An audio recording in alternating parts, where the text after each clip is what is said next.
nuevamente en su programa Estudiemos Juntos la La Biblia. Biblia. Amén, amén, aquí estamos. Espero que estén viendo los videos. Acuérdense que si se les pasa de ver un video, traten de verlos, ¿verdad? Y si lo dejan a medias, termínenlo para que YouTube los cuente, ¿verdad?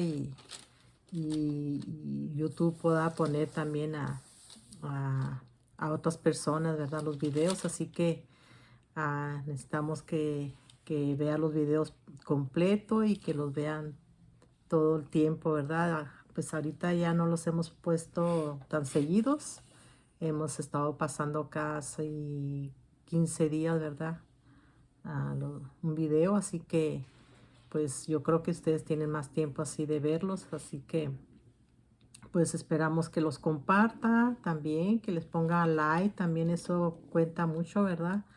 Y también que se suscriban, es muy bueno que se suscriban porque así cuando pasamos los videos les llega directamente a ustedes, ¿verdad? Para que sepan cuando estamos pasando los videos, así que pues ayúdenos en eso y sobre todo sus oraciones. Necesitamos sus oraciones para que podamos poder hacer estos videos cada vez mejor. Así que ayúdenos también a orar para que podamos seguir haciendo estos videos. Así que bueno, ya estamos en el video 119 y en número Mm, 5.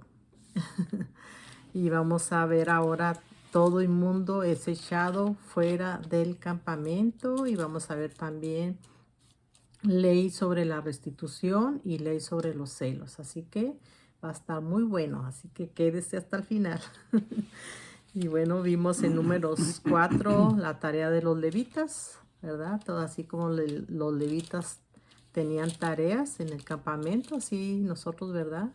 Como como todos en la casa, ¿verdad? Tenemos responsabilidades en la familia y responsabilidades en la iglesia, responsabilidades en el trabajo, así que es bonito hacer todo, pero hacerlo todo para el servicio de Dios, ¿verdad? Porque Él nos hizo a nosotros, Él nos crió, Él hizo todas las cosas por amor a su nombre, así que cómo no hacer todas las cosas por amor a Él. Así que bueno, empecemos. mm. Sí, en el capítulo 4 pues vimos cómo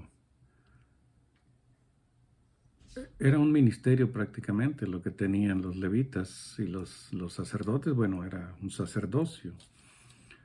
Los sacerdotes eran intercesores, eran los que ofrecían los sacrificios, eran los que recogían la sangre y la ofrecían dentro del tabernáculo, y el sumo sacerdote la ofrecía una sola vez en el año. Entraba 2 o 3 veces, algo así, 2 veces al lugar santísimo, pero una sola vez en el año. Y ese era el trabajo de ellos: ministrar, presentar las ofrendas del pueblo a Dios y y ser los ministros, los intercesores, los mediadores entre Dios y los hombres. Así como Jesucristo, el gran sumo sacerdote de nuestra salvación, de nuestras almas, es el sumo sacerdote para siempre, y dice la Escritura que Él es el único intermediario entre Dios y los hombres. Así el sacerdote en aquel tiempo, el sumo sacerdote, era el único que entraba al lugar santísimo, y esto lo hacía una vez al año, aunque entraba 2 veces en el mismo día, pero era una sola vez al año. Ese era el trabajo de los sacerdotes, y el trabajo de los levitas tenía que ver con el trabajo físico de recoger el tabernáculo cuando había que moverse y levantar y extenderlo o levantarlo cuando tenían que establecerse en algún lugar. Y quien decidía cuándo se movían y cuándo se detenían era la nube que estaba siguiéndolos, una columna de nube. Entonces el trabajo de los levitas era algo pesadito a la hora de recoger recoger el tabernáculo y todos los utensilios y todos los el mobiliario que había en el tabernáculo. Y algunas cosas las cargaban en carretas, otras cosas los levitas de cierta familia los cargaban sobre sus hombros. Entonces, cada quien tenía que saber exactamente cuál era su trabajo para que a la hora de que la nube se levantaba, ellos no tardaban 15 o 20 minutos en recoger todo el tabernáculo. En lo que empezaban a caminar las demás tribus, ellos recogían el tabernáculo y se colocaban en su posición para marchar. Porque iban ciertas tribus adelante, luego los sacerdotes y levitas con todo el cargamento del tabernáculo, y después otras tribus, el resto de las tribus en la parte de atrás. Y lo mismo sucedía cuando iban a llegar a un lugar donde se detenía la nube. Las primeras tribus llegaban a donde se iba a detener y empezaban a acomodarse alrededor, dejando una parte en el centro donde iba a ser instalado el tabernáculo. Entonces, cuando estas tribus estaban instalando en su lugar alrededor donde iban a acampar, a detenerse, los levitas hacían todo, levantaban el tabernáculo y los sacerdotes colocaban los muebles dentro. Y llegaban las otras tribus y se colocaban alrededor, por el otro lado del tabernáculo. Entonces era un trabajo bien ordenado, bien coordinado, y no tardaban en hacerlo, ni para levantar el tabernáculo, ni para instalarlo en donde iban a llegar. Fue algo interesante leer eso, ¿no? O sea, que cada uno tenía que estar seguro, exactamente seguro de cuál era su trabajo, y así no perdían tiempo. Pero continúa el libro de Números con este capítulo y son algunos temas que parecen ser crueles, pero son necesarios. O sea, los temas que se presentan aquí, Dios los consideró necesarios, que el pueblo tenía que hacerlo, necesitaba hacerlo. Ellos fueron escogidos como un templo, como un pueblo apartado para Dios. Eso es lo que significa la palabra santo, apartado para Dios. Entonces, ellos tenían que ser un pueblo santo para Dios, porque Dios es santo. Dios no tiene nada que ver con el pecado. Él es santo, 3 veces santo. Y esperaba del pueblo de Israel que fueran también santos, que se apartaran del pecado para ser un pueblo limpio ante Dios. Y una de las primeras, del primer tema que se presenta aquí en el capítulo 5 es acerca de eso, la limpieza dentro del campamento de Israel. Entonces podemos empezar, pero como siempre empecemos con una oración. Bendito Dios, Padre Todopoderoso, Creador del cielo y de la tierra, Creador de el plan de redención para nosotros los seres humanos, el que lo estableció desde el principio, desde antes de la fundación del mundo. Te agradecemos que hayas tenido tanta misericordia de nosotros y que hayas decidido no limitar, Padre, tu amor por nosotros, sino extenderlo en toda su grandeza. Y en ese amor por el ser humano, Padre, tú enviaste a tu Hijo Jesucristo como sacrificio por nosotros, como sacrificio perfecto para rescatarnos de la condenación que pesaba sobre nosotros, la condenación del infierno. Gracias, pues, por habernos rescatado y habernos traído al conocimiento de tu palabra, habernos hecho parte de tu familia. Y gracias ahora por este video que vamos a tener hoy, esta lectura que vamos a tener hoy. Y guíanos, Padre, enséñanos, dirígenos con tu Espíritu Santo para que hablemos lo que es correcto, Padre, y no lo que nos parece a nosotros, lo que nos parece a nosotros bueno o correcto. Porque el ser humano puede equivocarse muy fácilmente, pero tú, Padre, tú no te equivocas nunca. Gracias, pues, dirígenos en esta lectura y enséñanos, Padre, y que también sea el mensaje de este video, sea también de ayuda para nuestros hermanos. Gracias, Padre, en el nombre de Cristo Jesús. Amén. Amén. Bueno, abra su Biblia en número 5. Todo inmundo es echado fuera del campamento. Dice, Jehová habló a Moisés diciendo, manda a los hijos de Israel que echen del campamento a todo leproso y a todos los que padecen flujo de semen y a todo contaminado con muerto. Así a hombres como a mujeres echaréis fuera del campamento, los echaréis para que no contaminen el campamento de aquellos entre los cuales yo habito. Y lo hicieron así los hijos de Israel y los echaron fuera del campamento, como Jehová dijo a Moisés, así lo hicieron los hijos de Israel. Y bueno, yo tengo en Hebreos, bueno, sabemos que la lepra es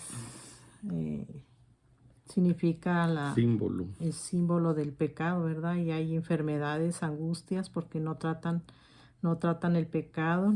Los israelitas no podían tener la victoria por causa del pecado. Y en Hebreos 12:1 dice, por tanto, nosotros... Los israelitas, no, nomás un complemento a lo que está diciendo ella. Ajá. Los israelitas, cuando estaban entrando a la tierra prometida, hubo un hombre llamado Acán que robó de Jericó algunas cosas, oro, plata, vestidos, manto, lo codició y luego lo escondió entre sus pertenencias, pero la orden de Dios era que iban a tener que destruir todo en Jericó, que no iban a tener compasión ni de animales ni de hombres, que iban a sacrificar todo lo que tuviera vida y que todo lo que tuviera valor lo iban a destruir, que no debían codiciar, que era toda la ciudad era una maldición, estaba bajo maldición y entonces Dios no quería que tomaran nada de allí porque Él había maldecido esa ciudad. Entonces fue la primera ciudad que tomaron y Dios había determinado que toda esa ciudad estaba bajo su maldición y que no debían tomar nada de lo que había en esa ciudad y que debían exterminar todo vidas, hombres y o sea, seres humanos y animales. Entonces, este hombre Acán y seguramente su familia con él se dieron cuenta, tomó esas cosas, las escondió, y cuando fueron a la siguiente ciudad, que era más pequeña que Jericó, esta ciudad, esta pequeña, los ejércitos de esa ciudad más pequeña los derrotó y no pudieron tener la victoria que buscaban contra esa ciudad tan pequeña. Y al contrario, murieron. En Jericó no murió nadie del pueblo de Israel. Pero en Jai, la ciudad que quisieron tomar, la segunda ciudad que quisieron tomar, no pudieron contra ella. Y murieron treinta y tantos hombres del pueblo de Israel. Eso apesadumbró a todos, prácticamente ya se habían dado por vencidos. Ya Josué estaba llorando que se iban a levantar contra ellos todos los de esa zona de Palestina, del Oriente Medio, bueno, en aquel tiempo era conocido como Canaán. Se iban a levantar contra ellos y los iban a derrotar, los iban a exterminar. Ese era el temor. Entonces no estaban poniendo atención a que había habido un problema. Entonces Dios tuvo que venir y decirle a Josué, bueno, ¿no entiendes que algo pasó? ¿Por qué fueron derrotados? ¿No entiendes que hubo una razón para la derrota de ustedes? Le dice, el pueblo tomó del anatema, alguien tomó del anatema y lo escondió entre sus enseres. Mientras no corrijas eso, no van a tener victorias en ninguna parte. Y Dios le había dicho a Josué que Él le iba a dar victoria en donde quiera que fuera. Y resulta que allí en la segunda ciudad ya habían sido derrotados. Estaban afligidos grandemente, profundamente todos. Pero más Josué, porque él era el que dirigía al pueblo. Entonces, ¿por qué dice que no podían, dijo Gloria, que no podían tener victoria? Porque habían robado, había anatema, había maldición entre el pueblo y estaba escondida. Entonces, de acuerdo a lo que está diciendo ella, volvemos, ¿no?, a lo que dice el texto. Menciona la lepra. Así como la lepra era visible, el ser humano tiene pecados visibles que todo mundo se da cuenta que los tiene. Y el flujo de semen, ese no lo ven, no lo vemos, nadie lo ve. Es un pecado invisible, o sea, no invisible, sino un pecado oculto, un pecado que está dentro de nosotros, que solamente nosotros sabemos. Entonces hay pecados que son obvios y hay pecados que son ocultos. Entonces, por eso dice Dios, hay que sacar ese pecado. Saquen a todos los que están contaminados con lepra o con flujo de semen o con flujo de sangre. Y dice, y tanto hombres como mujeres. Entonces, parece cruel hacer eso, pero es que si no se mantiene limpio el campamento, la lepra obviamente va a contaminar a otros. El flujo de semen, ahí dice la escritura, en Levítico lo leímos, que aquella persona que tuvo flujo de semen o la mujer que tuvo flujo de sangre es inmunda. La mujer es inmunda durante 7 días. El hombre es inmundo por el flujo de semen durante cierto tiempo y se tiene que lavar y limpiar su ropa y todo. Y dice, y hasta después de cierto tiempo es limpio. La mujer 7 días es inmunda por el flujo de sangre mensual y se tiene que mantener inmunda, o sea, tiene que saber que es inmunda durante todo ese tiempo y todos en casa tienen que saber que es inmunda. Y dice, donde se siente tanto el hombre de flujo de semen, la mujer de flujo de sangre, donde se sienten será contaminado, la cama donde se acuesten será contaminada. El que llegue a sentarse en ese lugar o acostarse en esa cama va a ser inmundo hasta la noche, se tiene que lavar y hasta la noche va a ser inmundo. Entonces, son cosas que contaminan al ser humano, la lepra, el flujo, los flujos de semen, de sangre y cualquier otra contaminación, y tienen que apartarse esas personas por lo menos por un tiempo hasta que sean limpios. Entonces aquí está Dios diciéndole, aparten a todos estos, sáquenlos fuera del campamento. No los están desechando, no los están abandonando, ni están dejándolos abandonados pues por completo. Los están sacando del campamento. Pero allá afuera del campamento, en algún lugar donde van a estar, allá son mantenidos de alguna manera, llevándoles alimento a donde están. Pero porque Dios es santo, el pueblo tenía que ser santo, santificándose, manteniendo a los inmundos fuera del campamento. Ese es el énfasis en estos 4 versículos. Sed pues vosotros santos, como vuestro Padre que está en los cielos es santo.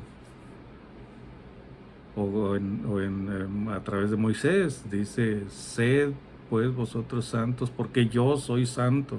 Y esa frase se repite a través de los diferentes profetas. No todos, pero varios de ellos la repiten. Sed pues vosotros santos, porque yo soy santo, es lo que dice Dios. Entonces, si yo los escogí a ustedes y yo soy santo, yo espero que ustedes también sean santos, apartados del pecado. Eso significa santo, apartados del pecado, apartados para Dios. Entonces, ese es el énfasis, como dijimos, en estos 4 primeros versículos. Porque Dios es santo, el pueblo debe mantenerse santo, limpio, apartando a los leprosos, a los que tienen algún flujo y que son inmundos por causa de ese flujo. ¿Qué más? Lo que estás diciendo dice en Hebreos 12:14, seguir la paz con todos y la santidad, sin la cual nadie verá al Señor. Que Dios no puede habitar donde hay pecado, ¿verdad? Y en Hebreos 12:1 dice, por tanto nosotros también teniendo en derredor nuestro tan grande nube de testigos, despojémonos de todo peso y del pecado que nos asedia, y corramos con paciencia la carrera que tenemos por delante. Amén. Ok. El siguiente tema es leyes sobre la restitución. Los siguientes 3 versículos hablan acerca de este tema. Del 5 al 7 y luego del 8 al 10 habla de a quién restituir en caso de que la persona que fue ofendida ya no viva. Entonces, vamos a poner énfasis en los 3 primeros y los demás los vamos a leer nada más de corrido. Dice, además habló Jehová a Moisés diciendo, di a los hijos de Israel, el hombre o la mujer que cometiere alguno de todos los pecados con que los hombres prevarican contra Jehová y delinquen, aquella persona confesará el pecado que cometió y compensará enteramente el daño, y añadirá sobre ello la 5ª parte y lo dará a aquel contra quien pecó. Entonces, si se acuerdan, ¿no?, que hemos mencionado, ¿no?, que tenemos derechos con los que nacemos.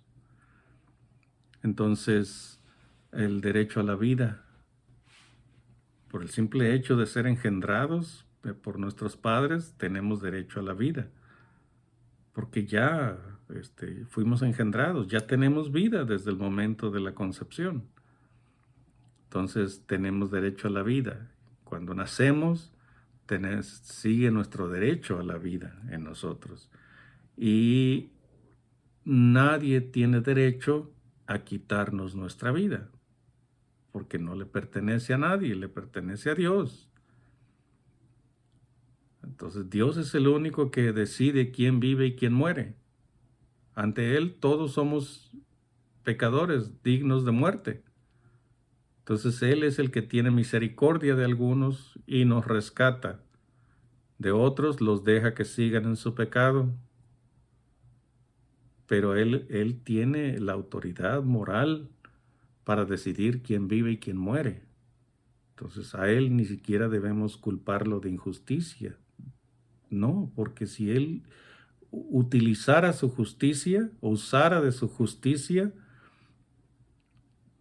a todos nos condenaba. Porque nadie estamos a la altura de la justicia de Dios.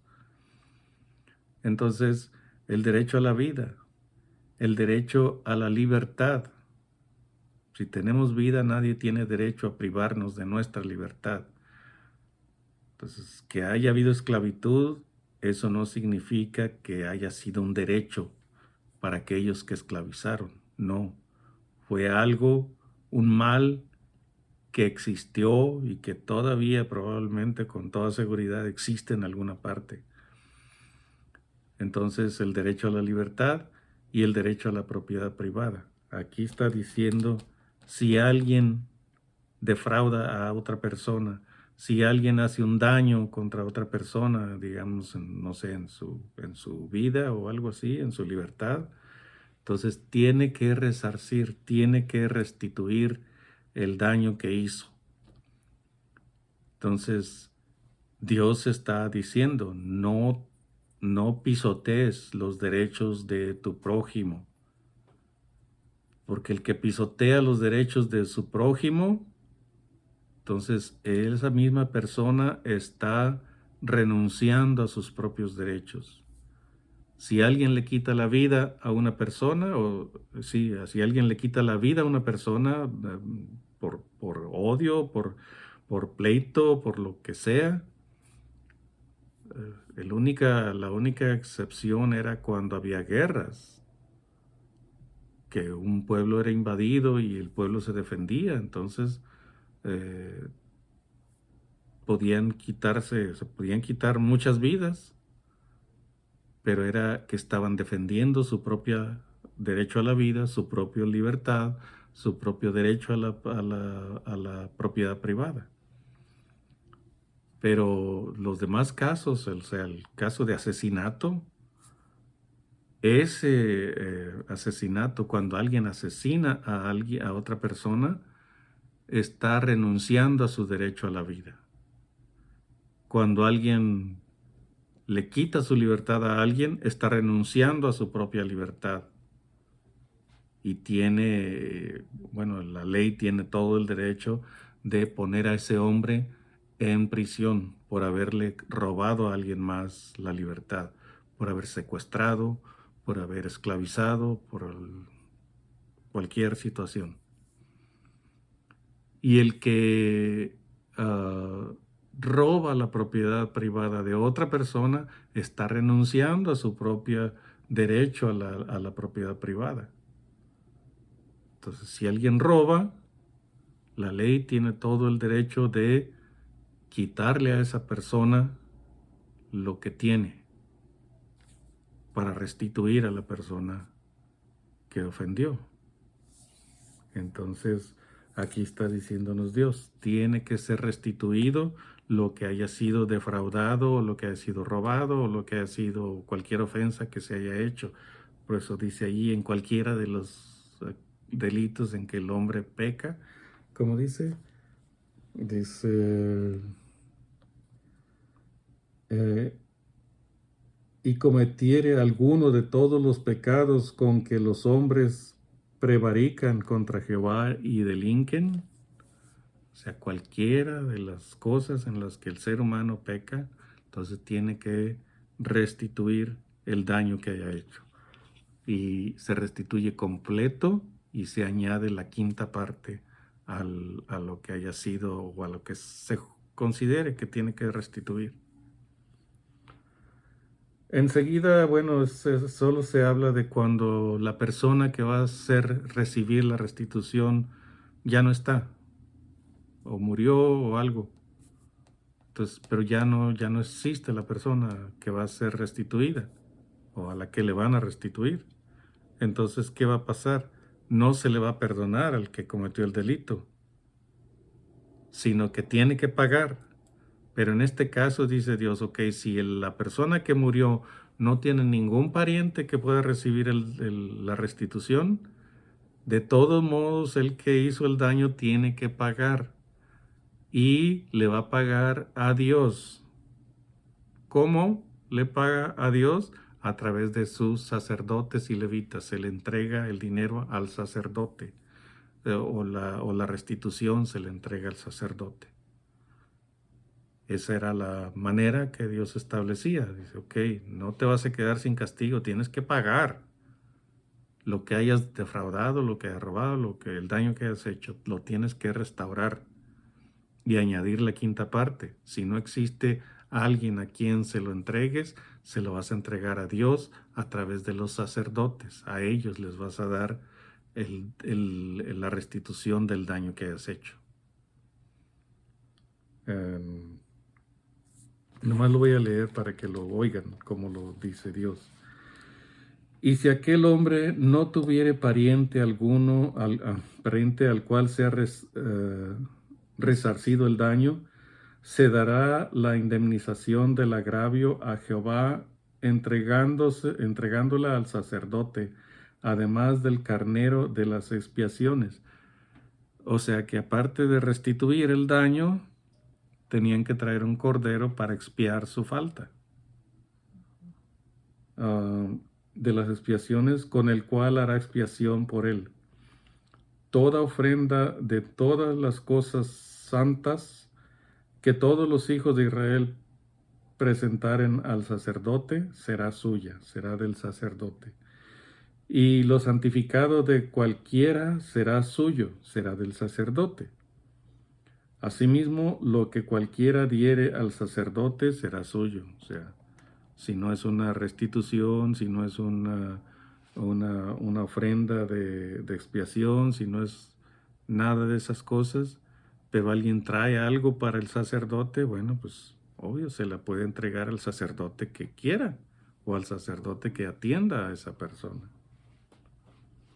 Entonces, esa es la ley de la restitución. Y sigue no sé si tengas algo. Sí, dice, bueno, que no basta llorar y decir lo siento. Y vemos en Lucas 19:8 lo de Zaqueo, ¿verdad? Dice que Zaqueo estaba arrepentido y dio la mitad de sus bienes a los pobres y devolvió cuadruplicado a los que defraudó, ¿verdad? Así que él No de es a veras, los que defraudó. a los que quizá Él defraudó. Él está diciendo, si Sí, que alguno he defraudado, Ujú. o sea, él no está diciendo que lo hizo, pero si hay alguno al que sí defraudé, le cobré de más, entonces a esa persona le voy a devolver cuadruplicado lo que le haya defraudado.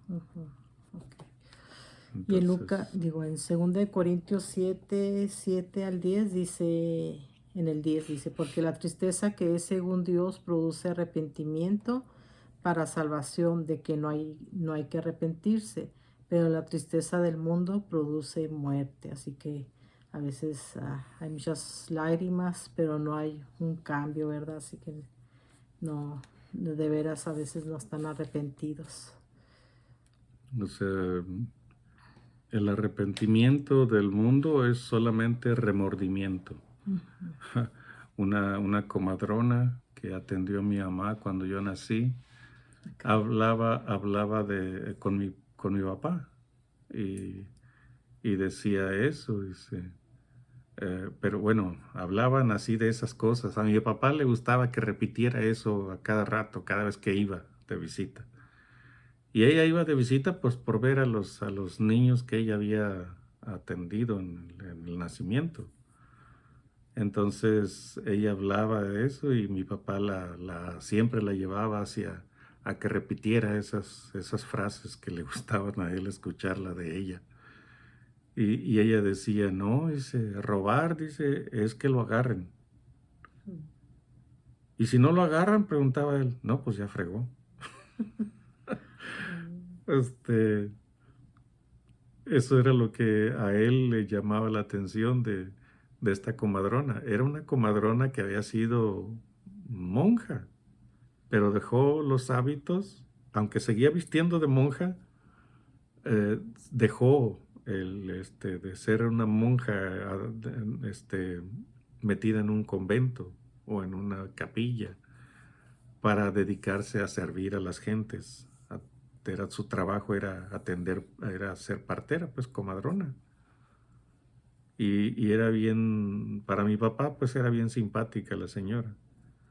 Y cosas así le recordaban, ¿no? Entonces, el arrepentimiento del mundo no es arrepentimiento, es remordimiento. ¿Por qué? Como decía la comadrona, porque lo agarraron. Lo encontraron en el acto del delito, lo que haya sido, robo, bueno, adulterio. Ese es el arrepentimiento del mundo. Por eso dice la Escritura que produce muerte. ¿Por qué? Porque no hay arrepentimiento del corazón. En cambio, el arrepentimiento que viene de dentro del corazón, el que nos da Dios, Él nos lleva a ese arrepentimiento, ese produce vida. Dice ahí, del cual ya no hay que arrepentirse. O sea, ¿por qué? Porque ya fuimos perdonados. Tenemos la seguridad de que ya nuestro pecado fue perdonado. Ese es el arrepentimiento que cuenta delante de Dios. La circuncisión del corazón. No como los judíos que circuncidan su carne, pero no circuncidan su corazón. Muchos judíos, no digo todos, ¿no? Hay judíos que están bien centrados en lo que es la fe salvadora del Señor Jesús. Pero hay otros que están más enfocados en su tradición. Entonces prefieren la circuncisión de la carne que la circuncisión del corazón. Entonces, esa es la diferencia entre el arrepentimiento del que está hablando aquí el apóstol. Léelo otra vez.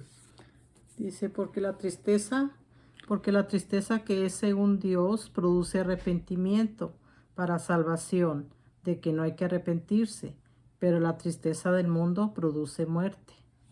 La tristeza del mundo es un remordimiento solamente. Y la persona que solo se queda en eso, pues nunca va a alcanzar la salvación ni la vida eterna. Solamente la muerte. ¿Ya? ¿O ya? Continúas con...? Ley sobre los celos. Ajá. Dice, aquí viene un tema que es que hay que ponerle mucho cuidado porque aparentemente es como muchos dirían una actitud machista, pero no, aunque esté teniéndose o como humillando a la mujer, en realidad no está siendo así. Lo vamos a presentar ese argumento primero y luego vamos a decir el tema primero y luego vamos a decir el porqué de este ceremonia. Ley sobre los celos. También Jehová habló a Moisés diciendo, habla a los hijos de Israel y diles, si la mujer de alguno se descarriare y le fuere infiel, y alguno cohabitare con ella, y su marido no lo hubiese visto por haberse ella mancillado ocultamente, ni hubiere testigo contra ella, ni ella hubiere sido sorprendida en el acto, si viniere sobre él espíritu de celos y tuviere celos de su mujer, habiéndose ella mancillado, o viniere sobre él espíritu de celos y tuviere celos de su mujer, no habiéndose ella mancillado. Aquí está presentando los dos casos, ¿ok? Vinieron celos sobre el hombre, ¿ok? Entonces empezó a tener el hombre sospechas de ella, de su mujer. Y está diciéndonos que una sospecha puede ser válida, pero otra sospecha puede no ser válida. Entonces, está sospechando de su mujer y tiene celos de ella. Entonces, ¿por qué? Porque está intuyendo que algo hizo ella mal y está en lo correcto. Pero también pueden venir celos porque un espíritu está metiendo ese pensamiento en el hombre. Vienen celos que son infundados, que no son ciertos. La mujer no ha sido infiel, pero el hombre está teniendo dudas de ella. Se presentan los dos casos. Está diciendo en el caso de que la mujer sí haya tenido relaciones con otro hombre, pero no fue sorprendida en ningún momento, o el hombre tuvo celos solamente, celos infundados, celos que no son reales. Entonces, en los dos casos se va a hacer lo mismo, pero aquí viene enseguida la ceremonia que se va a hacer en ambos casos. Entonces el marido traerá a su mujer al sacerdote y con ella traerá su ofrenda, la 10ª parte de un efa de harina de cebada. No echará sobre ella aceite ni pondrá sobre ella incienso, porque es ofrenda de celos, ofrenda recordativa, que trae a la memoria el pecado. Aquí está diciendo que las ofrendas de harina que se presentaban en el tabernáculo y luego en el templo para los sacerdotes iban con algunas con aceite bueno, creo que todas iban con aceite y con incienso. Entonces cuando se iban a ofrecer, porque eran ofrendas, eran ofrendas dedicadas a Dios, entonces el sacerdote tomaba un puño, recogía todo el incienso y lo quemaba. Si iba mezclada con aceite, esa harina, o sea, ya estaba hecha masa prácticamente, entonces una parte era para ofrecerse y otra parte era para el sacerdote. Entonces aquí nos está diciendo, no le van a poner ni aceite ni incienso, porque es una ofrenda recordativa. ¿Qué está recordando? Que los seres humanos pecan, que los seres humanos siguen siendo pecadores, siguen teniendo faltas. Entonces está recordando, como dice allí en el verso 15, al final, ofrenda recordativa que trae a la memoria el pecado. ¿El pecado de quién? ¿El pecado de la mujer o el pecado del hombre? Bueno, en este caso es el pecado de la mujer. Y como dijimos, los dos casos, en el caso de que sí hay pecado y en el caso de que no hay pecado. Hay pecado porque el hombre está dudando de su mujer. Entonces, cuando la mujer es fiel, el hombre está dudando de ella, entonces el hombre es el que está cometiendo el pecado. Pero a través de ella, de la ofrenda que se presenta, ella es restaurada delante del marido para que el marido no siga teniendo celos de su mujer y que deje a un lado esa actitud, ¿no?, de celos infundados. Entonces, no sé, 16 o... Te toca a ti. Bueno, ok. En el 16 no tenías nada escrito ahí. Nomás. Ok. En el 16 dice, y el sacerdote hará que ella se acerque y se ponga delante de Jehová. Luego tomará el sacerdote del agua santa en un vaso de barro. Tomará también el sacerdote del polvo que hubiere en el suelo del tabernáculo y lo echará en el agua. Estas aguas que se mencionan aquí lo vimos en el libro de Levíticos. Era una agua preparada. Se tomaba una vaca alazana o roja y se sacrificaba. No me acuerdo bien todo el ritual que se hacía. Creo que se quemaba por completo. La vaca toda completa. Se quemaba y quedaban solamente las cenizas de esa vaca. Y esas cenizas se recogían y se mezclaban con agua. Entonces, esas aguas estaban ahí dispuestas para esta ceremonia de acá. Incluso allá también en Levítico se menciona cómo se iba a utilizar esa agua.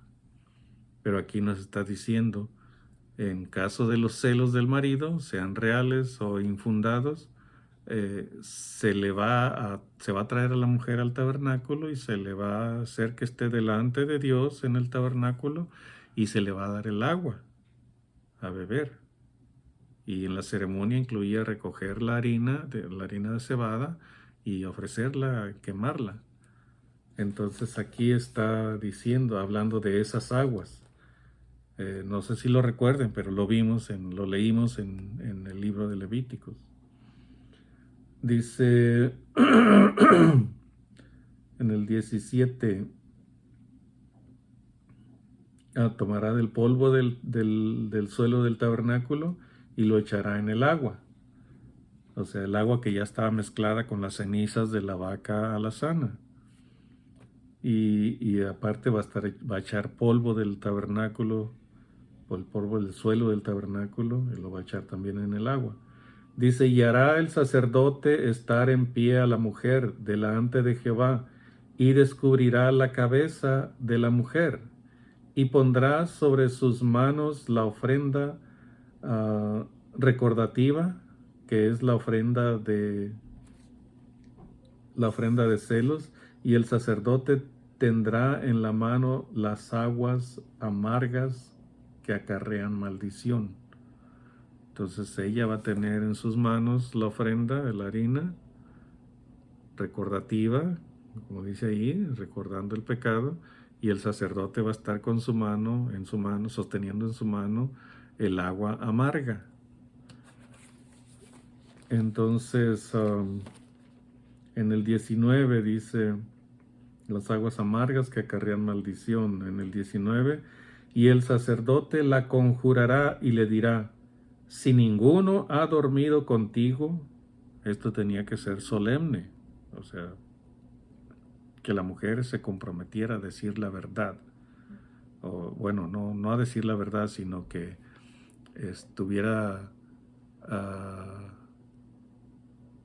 que tuviera en su corazón, o que entendiera en su corazón, que si había hecho mal, iba a acarrearle maldición esa agua, que si no había hecho mal, que si era limpia, no le iba a pasar nada. Por eso la solemnidad. O sea, si hiciste algo malo, te va a ir mal. Si no hiciste nada malo, no tengas temor. Entonces la conjurará y le dirá, si ninguno ha dormido contigo, y si no te has apartado de tu marido a inmundicia, libre seas de estas aguas amargas que traen maldición. Y luego lo negativo. Mas si te has descarriado de tu marido y te has amancillado, y ha cohabitado contigo alguno fuera de tu marido, el sacerdote conjurará a la mujer con juramento de maldición y dirá a la mujer, Jehová te haga maldición y execración en medio de tu pueblo, haciendo Jehová que tu muslo caiga y que tu vientre se hinche. Y estas aguas que dan maldición entren en tus entrañas y hagan hinchar tu vientre y caer tu muslo. Y la mujer dirá, amén, amén. O sea, bastante humillante, ¿verdad? Ya no se hace eso, yo creo. No, eso ya no se hace. Ni los judíos lo hacen porque no tienen su templo donde hacerlo.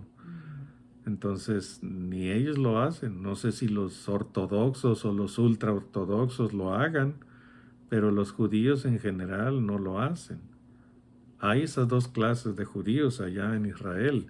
Los ortodoxos, que son muy apegados a la ley, pero hay los ultraortodoxos que son aún más apegados a la ley. Así como en los tiempos de Jesús estaban los saduceos, los fariseos y los saduceos.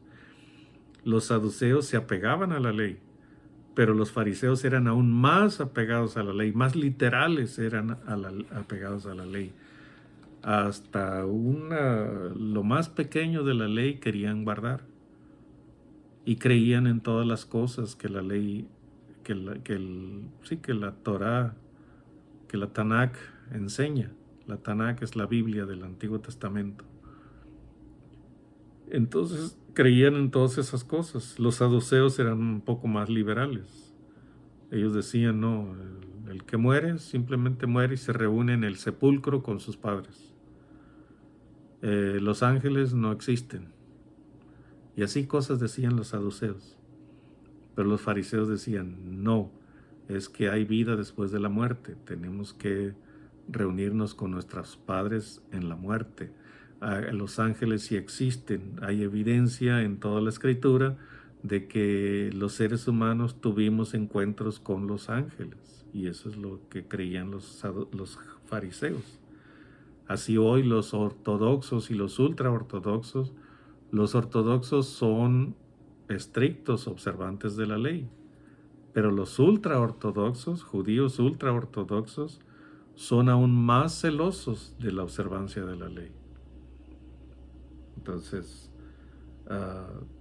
no sé si en sus comunidades sigan observando esta ley, esta ceremonia. No lo sé.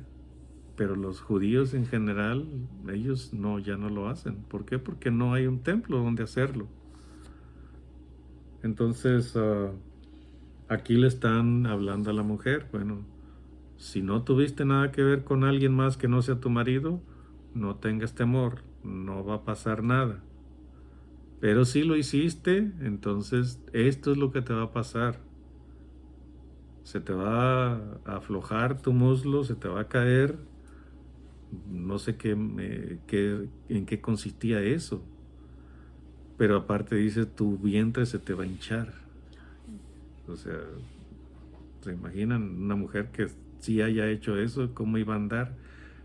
Y dice, acarrean maldición, estas aguas acarrean maldición. ¿Por qué? Porque ella iba a andar con su muslo flojo, caído, y su vientre hinchado, y todo el mundo iba a saber que fue infiel a su marido. Entonces, no se está eximiendo o perdonando el pecado del hombre. Simplemente es que no se sabe quién es el hombre, quién fue el que habitó con ella. Entonces, pero la ley decía, ¿no?, que cuando un hombre y una mujer adulteraban, una mujer casada, digamos, adulteraba con un hombre aunque fuera soltero, o un hombre casado adulteraba con una mujer que aunque fuera soltera, si cometía adulterio él, pues porque no era su mujer, la mujer soltera. Entonces tenían que morir los dos. En el caso de un hombre que viola a una mujer, decía, si fue en el campo, cuando estaba ella sola, caminando en el campo, entonces el hombre ha de ser muerto y la mujer es libre. ¿Por qué? Porque ella pidió auxilio y nadie la socorrió. Pero si fue en la ciudad, la violación, la supuesta violación, entonces ella también es culpable. Porque estando en medio de la ciudad, pudo haber dado gritos y alguien hubiera ido a ayudarla. Pero si no lo hizo, entonces es culpable de no haberse defendido. En este caso está aquí la mujer siendo confrontada. Ok, si cometiste pecado, adulterio, las aguas amargas van a amargar tu vientre, se te va a hinchar, tu pierna se te va a caer, tu muslo se te va a caer o aflojar o no sé qué pasaba con eso. Pero si no hubo ningún problema, pues no tienes que temer nada. Entonces, en el 20, ¿qué me quedé? 23. Sí, tú síguele ahí el 23. Dice, el sacerdote escribirá estas maldiciones en un libro y las borrará con las aguas amargas, y dará a beber a la mujer las aguas amargas que traen maldición, y las aguas que obran maldición entrarán en ella para amargar. Después el sacerdote tomará de la mano de la mujer la ofrenda de los celos, y la mecerá delante de Jehová, y la ofrecerá delante del altar. Y tomará el sacerdote un puñado de la ofrenda en memoria de ella, y lo quemará sobre el altar, y después dará a beber las aguas a la mujer. Le dará pues a beber las aguas, y si fuera inmunda y hubiere sido infiel a su marido, las aguas que obran maldición entrarán en ella para amargar, y su vientre se hinchará y caerá su muslo, y la mujer será maldición en medio de su pueblo. Mas si la mujer no fuera inmunda, sino que estuviere limpia, ella será libre y será fecunda. Estas... Okay, hasta ahí. Hasta ahí, okay. Entonces ahí está la ceremonia esta, ¿no? De darle a la mujer esas aguas amargas. Y la forma pues en que se hacía esta ceremonia era, ella presentaba su ofrenda en sus manos. Entonces primero se ofrecía esa harina El sacerdote la tomaba de las manos de ella y la ofrecía, la quemaba en el altar. Y después le daba a tomar el agua. Como le hemos dicho ya, es la tercera vez, ¿no? Si fuiste infiel, tu vientre se va a hinchar, tu muslo se te va a caer, tu muslo se va a aflojar. A lo mejor iba a andar coja y con el vientre hinchado. Eso, bueno, no se da detalles en qué consistía ese problema. Entonces, si no tuviste nada que ver con nadie más que con tu marido, ok, tú eres libre, no te va a pasar nada. Las aguas simplemente te las tomas y ya. No va a suceder nada. ¿Por qué establece Dios esto? No porque esté librando al hombre de su pecado, no. Si el hombre fue sorprendido en adulterio, el hombre tiene que morir también. El hombre y la mujer con la que adulteró también tiene que morir. Ese es el castigo más severo de la ley, la muerte para los infractores, los adúlteros. Pero en este caso no se dio cuenta nadie, no lo supieron, pero al hombre le vinieron celos, ¿ok? Y fueron celos reales. Entonces la mujer toma el agua amarga y se le hincha bueno, estas condiciones, le suceden estas condiciones de las que se ha hablado. Pero ¿por qué Dios establece esto? En realidad es para proteger a la mujer, ¿ok? Para que la mujer tenga temor y no se meta con ningún hombre. Y para que el hombre que es celoso, así de esos celosos impulsivos, agresivos, que ese hombre que sea celoso no le vaya a hacer daño a su mujer inocente. Está protegiendo Dios a la mujer en los dos casos, ok. Ten mucho cuidado de no meterte con otro hombre, porque esta ceremonia te va a delatar y tu condición física se va a deteriorar. Pero en el caso de la mujer que no adultera, para que el hombre no, con sus celos infundados y sea violento, no vaya a lastimarla, entonces se sigue esta ceremonia para aplacar los celos absurdos del marido tonto que está viendo, como dicen en México, moros con tranchete por todos lados, que en cualquier otro hombre ve un rival de amores, un rival que le puede quitar a su mujer. Esos son los celos de inseguridad que muchos hombres tienen. Todos tenemos celos. Y mujeres también. Todos tenemos celos. O sea, yo tengo celos por ella. O sea, yo quiero que ella no tenga más ojos que para mí. Y así ella espera de mí que yo no tenga ojos más que para ella. Como Dios es celoso, dice, porque nos ama. Sí, Dios es celoso porque nos ama. Entonces, así el hombre es celoso porque ama a su mujer. Pero el que es celoso porque es inseguro, ese puede llegar hasta la violencia. Ese ve en todas partes enemigos, o sea, rivales, que le están queriendo quitar a su mujer. Yo tuve un tío político que no dejaba en paz a mi tía. Siempre andaba viendo por todos lados como si ella anduviera. Y ella le reclamaba, bueno, pero ¿qué es lo que tienes? O sea, ¿por qué me celas así de feo? Y ella platicaba, ¿no? Y él decía, pues es que quiero que sea solo mía. Y ella se ponía, pero ¿de quién más soy? Le decía, de nadie, no he estado con nadie. Pero así enojada se ponía ella, así, y era blanca, pues se ponía roja de la cara. Pero dice que con desesperación le decía, pero ¿de quién más soy? ¿Con quién más me has visto? Y no tenía ninguna razón, no la había visto con nadie, pero él siempre estaba viendo rivales y imaginándose cosas. Entonces, pues, terminó mal, terminaron separados.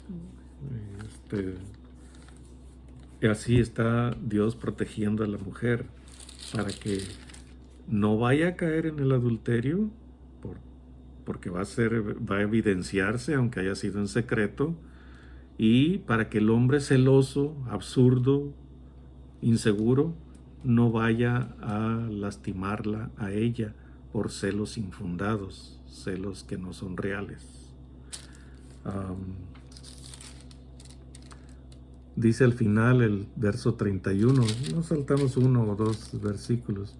Al final dice, el hombre será libre de iniquidad. Dice, y la mujer llevará su pecado. Si fue adúltera, llevará su pecado. Si no lo fue, pues no hay nada que perseguir. No hay delito que perseguir. El hombre será libre de iniquidad. O sea, para que él no cometa iniquidad contra su mujer por celos infundados, y para que en el caso de que sean celos reales, bueno, él no sea contaminado con el pecado de su esposa. Entonces, son 3 temas que se tratan en este capítulo, y son temas necesarios. O sea, nada de esto, o sea, en muchos casos ya nada de esto se aplica, ya nada de esto se sigue.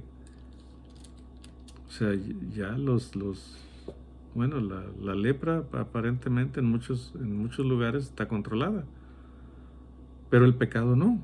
El pecado sigue estando vigente.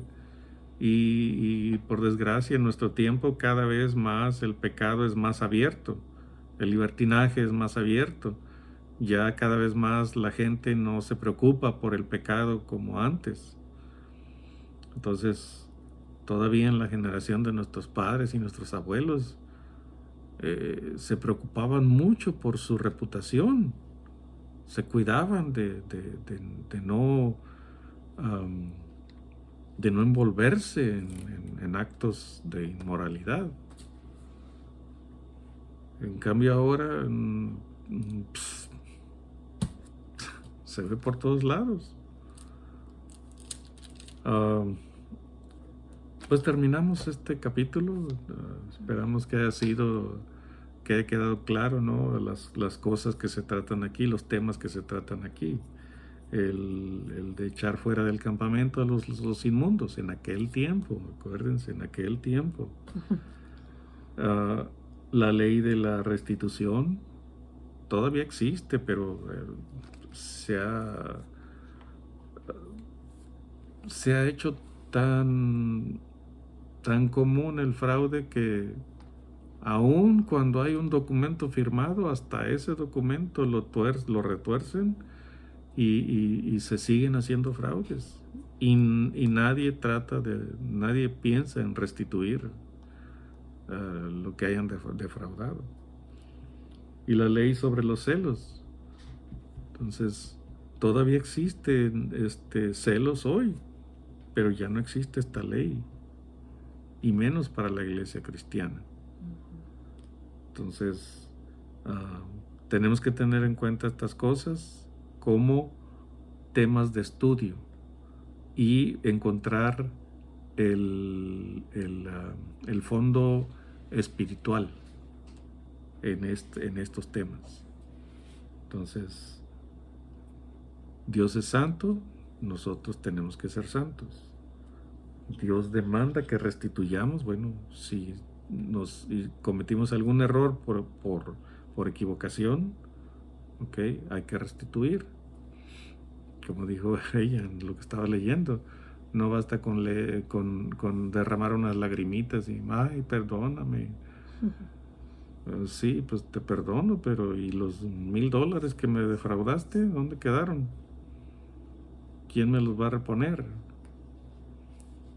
Entonces, no basta con solamente derramar unas lágrimas o decir que nos arrepentimos. Bueno, pues sí, tal vez sí estemos arrepentidos, pero ¿y la otra persona que sufrió un daño de parte nuestra?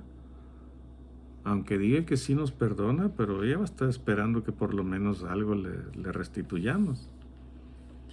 Y las leyes sobre los celos, ok, celos es algo natural tener celos por la esposa, tener celos por el esposo. ¿Por qué? Porque se ama a la esposa, se ama al esposo. Entonces no es nada del otro mundo. Pero ya hacer de los celos algo enfermizo, ya eso ya no tiene nada que ver con lo espiritual.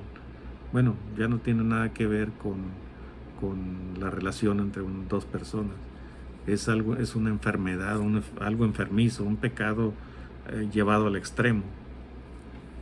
Entonces, esas cosas tenemos que considerarlas. ¿Terminamos? Terminamos. Bueno, pues acuérdense de compartir los videos y terminarlos hasta el final. Y acuérdense de ponerles like también para que YouTube los pase a otras personas, ¿verdad? También. Así que, bueno, pues que Dios les bendiga, que tengan una semana súper archi mega bendecida. Hasta un nuevo video. Bye bye. Y no hemos visto ninguna pregunta todavía. Pregúntenle. Desafíennos. O sea, no es porque seamos muy conocedores de la palabra, pero desafíennos. Porque es una manera de aprender también haciendo preguntas. Tanto para el que pregunta como para el que responde. Así que acuérdense, si algo no sabemos, bueno, lo vamos a investigar y se los vamos a responder. Así que gracias por su atención. Hasta un nuevo video.